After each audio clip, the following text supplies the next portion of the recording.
Today, I wanted to talk about a subject that I think is very important when it comes to the business world, maybe even life, of course, as well. Is loyalty in the workplace. Um, I was reflecting upon some experiences that I quite frankly could write a whole memoir on, just with one particular situation that spanned the course of a couple of years, which is quite crazy. But so in a role that I had, I was brought in by my hiring manager.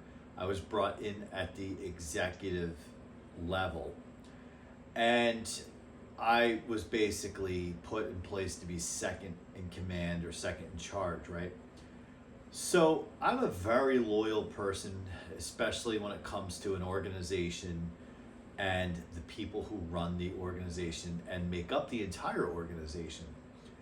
And part of my job, I felt, always was to protect the leader of the company. Meaning, if they were about to make a poor decision, my job was to be a sparring partner, a sounding board, develop a relationship where I could walk in their office, shut the door, and say, hey, I disagree with what you are about to do, and here's why. This is not a good idea. And ultimately, it depends, I guess. They may say, let's reconsider this. Let's tweak this based on some of your inputs. Okay, thanks for being a gut check, reality check. Or it could be, Ed, I hear you, but I strongly disagree, and this is the direction I am going to go in. Then my role as the loyal employee is to stand side by side with this person in front of the employees, and whatever the initiative is, the announcement is, the project is, whatever, to be 100% publicly supportive. Regardless if I have people bringing up the same concerns I brought up behind closed doors, I am there to be supportive. Now, if they bring up the same concerns I brought up, I may have some unique perspective on how to deal with those concerns because I had the same concerns, so I can talk through them. So that's just an example of how my mind works in an organization. Now, I'm also, when I say loyalty, I also don't mean, what I don't mean is breaking the law or doing something that's not morally correct or ethical, right? So that's where I want to take this conversation. So in the example I just gave, this was with an organization I was with where I always said my job is to protect you. I would say that. It's like one of my jobs is to protect you, whether it's from you or from other people, maybe a bad influence in the business world, not sharing all the proper information or whatever, it's trying to make them look bad. My job is to protect them from them and protect that person from others, right? Always that was my actions spoke that way, and of course my words did too. But then a funny thing happened. Said individual began to change. Said individual, I don't know in this particular case if it was outside forces outside of the workplace, or I'll just put it this way, a wellness situation that altered their thinking. And I can't get into the wellness situation. I don't want to get into the wellness situation in this video, but let's just say it was a radical situation. Behaviorally, this person changed completely, but didn't see it. The irony in all of this is early on when this person was dealing with the wellness issues, they said, I can go through anything as long as this doesn't alter my mind. Because if I lose my mind, then I don't want to be here anymore. Well, that's ultimately what happened. It altered their state of mind. But the problem was they were not self-aware enough to realize this, nor were they listening to trusted advisors like myself and close friends and even loved ones in their life that their state of thinking, their state of mind has changed to the point where they've become irrational, very insecure, and quite frankly, would lie. And when you are brought into an opportunity, like for example, the role that I was in was the first time I ever was at that level in my career. So I'm gratefully loyal for the opportunity, loyal for the person who hired me, which is this person I'm talking about. And then suddenly you're at a crossroads, and I'm fast forwarding through in my mind or in my storytelling here, because each individual incident could be a video on its own that like led up to this. And maybe that's something I go back and visit.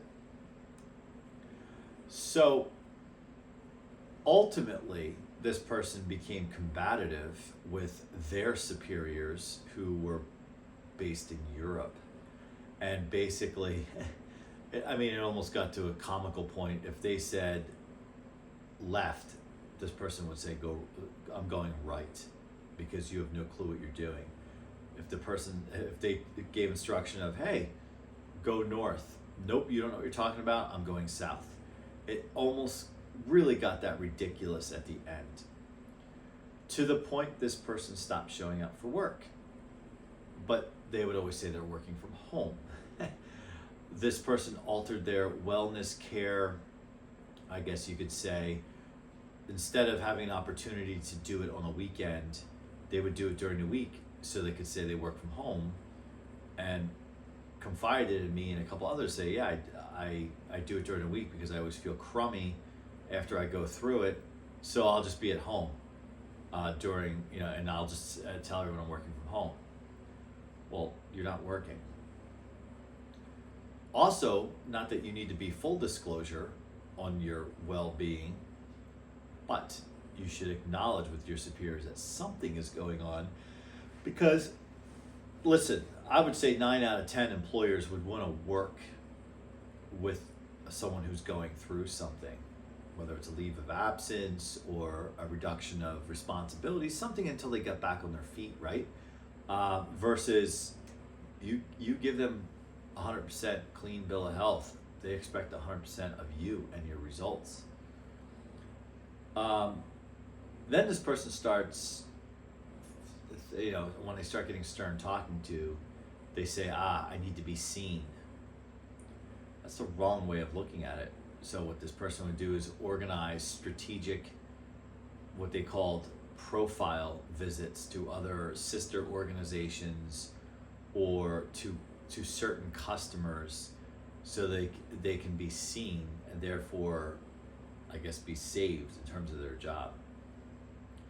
But it was quite obvious. And also the double talk, back talk, going out on the road with sales reps and texting other people on the management team, calling a female employee a bitch, doesn't know what they're doing, they're about to get schooled because they know way more, and then turning around and behaving to this person's face like they're best friends, to the point where this person actually thinks they're really good friends with their, my boss.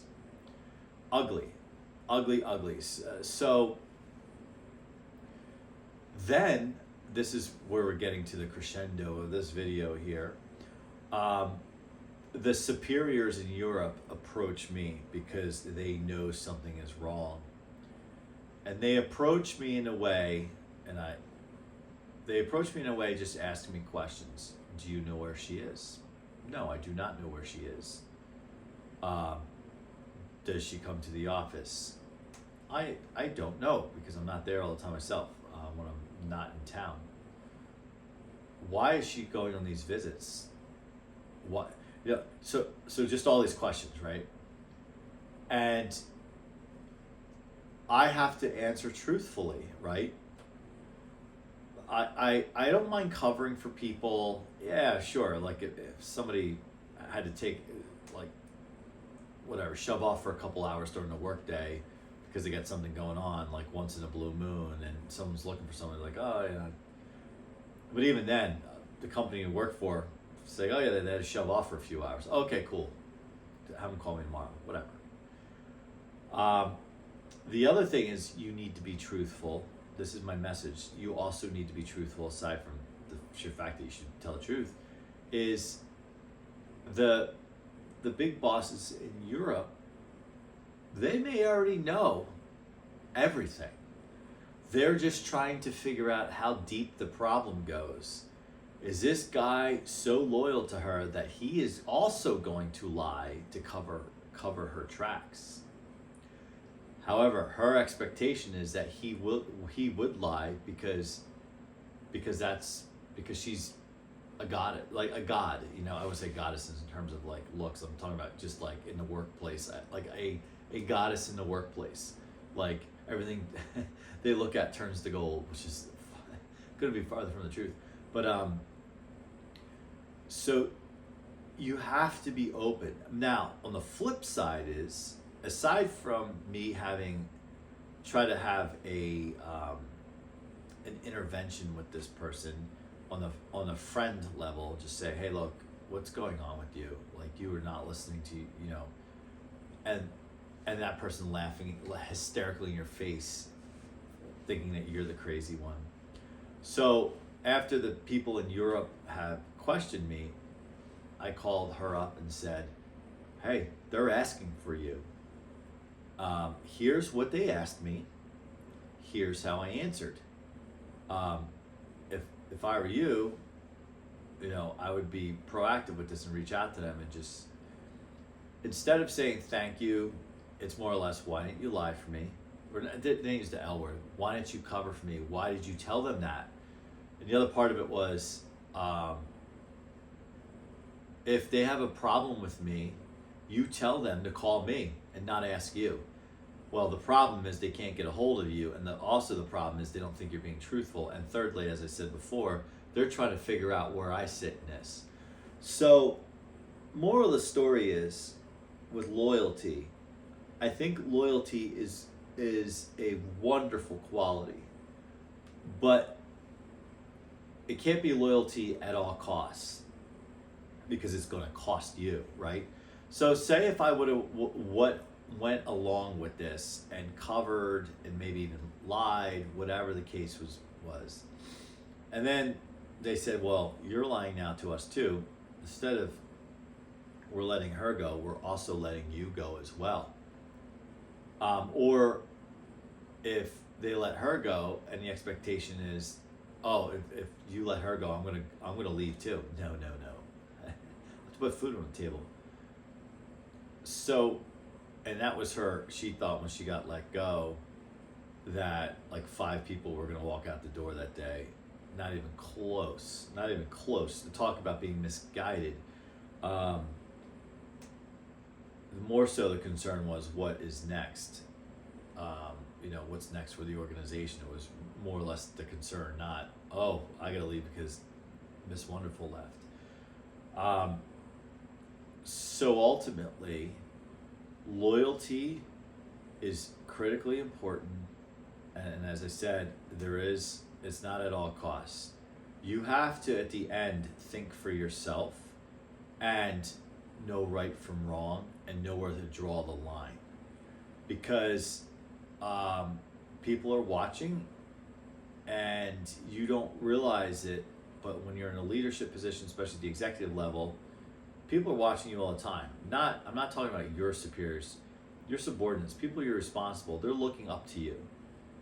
And if they sense that you're deceptive, not telling the truth, it alters company culture, productivity, tenures in terms of people wanting to stay at the company.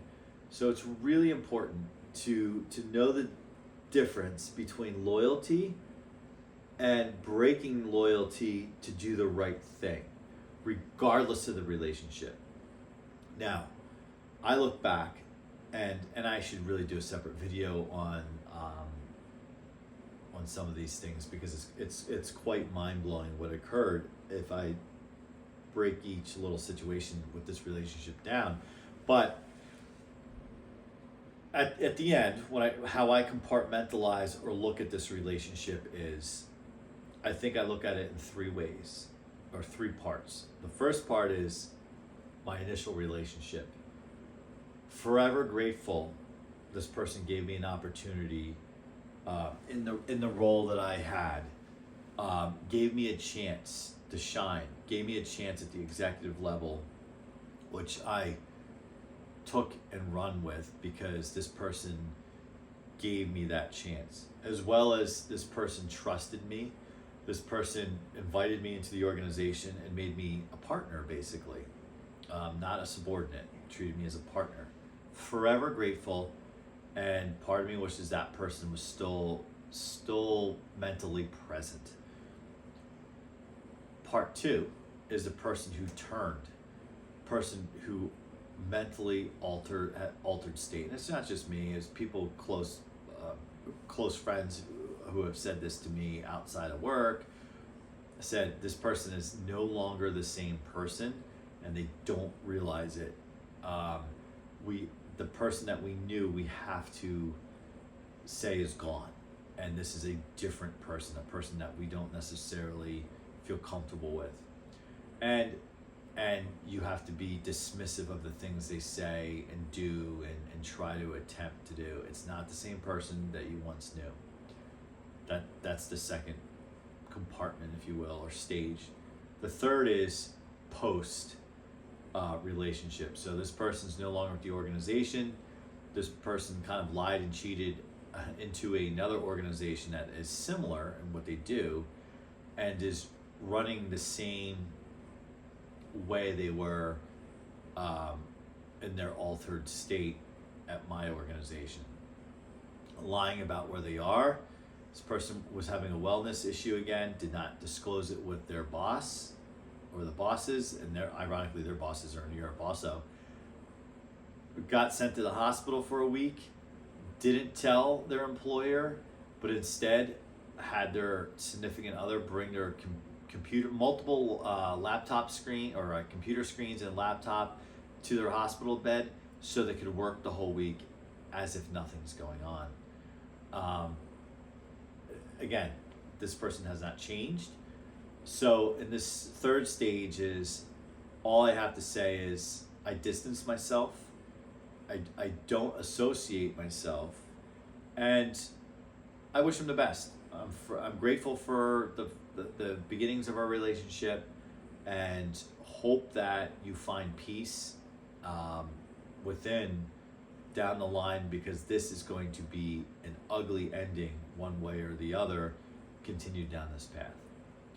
So this is just a little experience I had. I would say it's a big experience actually, with not with loyalty in the sense of, oh, it was the first time I was loyal to an employer. No, I've been loyal really wherever I've gone, but this was the first time I had to draw a line and break my loyalty and risk being called disloyal. But I had to do it for the company. I had to, my first goal above her was to protect the company. So I had to protect the company, prevent a civil war from happening within the company, like people who support me and support her, and try to manage all these things and keep the company going in good standing. It was quite challenging, but I do believe in there is situations or circumstances that require you to break loyalty for the better good. So let me know in the comments what you think. Have you experienced something in the workplace similar where you were basically blindly loyal until you weren't blind to certain things any longer and you had to change your relationship? Did you leave the company or did this person leave? I can get more into the story without giving specifics in other videos, and I think I'll do that at some point. But let me know in the comments what you think and your experience is. And if you haven't, please like, subscribe. And if you like these types of topics, there are some other topics on the channel that really talk about the workplace, certain things I've overcome, certain stories that I like to share, because maybe someone can pick something out of there and use it in their own professional career. or chime in with a comment, and because I like to learn from many of other experiences as well. So thanks for watching, and we'll see you on the next one.